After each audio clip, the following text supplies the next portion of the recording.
আদিবা বিকাল ৩টা থেকে শুরু হতে যাওয়া যে বিএনপির ইশতেহার ঘোষণা আগামী ত্রয়োদশ জাতীয় সংসদ নির্বাচনকে সামনে রেখে সেটির প্রস্তুতি আমরা যেটি লক্ষ্য করেছি সম্পূর্ণ মোটামুটি শেষের দিকে চলে এসেছে এবং শেষ মুহূর্তের যতটুকু প্রস্তুতি পরীক্ষা নিরীক্ষা করার যে বিষয়গুলো থাকে কতটুকু প্রস্তুতি বা প্রস্তুতিতে কোনো ধরনের কমতি আছে কিনা সেই বিষয়গুলো এখন পরীক্ষা নিরীক্ষা করে দেখা হচ্ছে। এবং আমি আপনাকে জানিয়ে রাখতে চাই যে ত্রয়োদশ জাতীয় সংসদ নির্বাচনকে সামনে রেখে বিএনপি তার যে ইশতেহার সেই ইশতেহারটি ঘোষণা করবেন দলের চেয়ারম্যান তারেক রহমান। এবং এবারের ইশতেহারের প্রধান ও আকর্ষণ ও প্রতিশ্রুতিগুলোর মধ্যে যে কয়েকটি বিষয় আমি তুলে ধরতে চাই সেইগুলো হচ্ছে যে এবারের ইশতেহারে ফ্যামিলি কার্ড, কৃষি কার্ড, শিক্ষা, স্বাস্থ্য, কর্মসংস্থান, পরিবেশ ও পররাষ্ট্রনীতি, প্রতিরক্ষা খাত,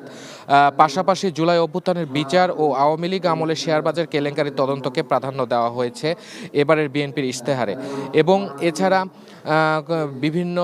মসজিদের খতিব, ইমাম ও মুয়াজ্জিনদের মাসিক সম্মানের মতো জনমুখী ইস্যুগুলোও থাকছে। নারী ও তারুণ্যের আকাঙ্ক্ষাকে গুরুত্ব দিয়ে এবং জুলাই জাতীয় সনদের সমন্বয়ে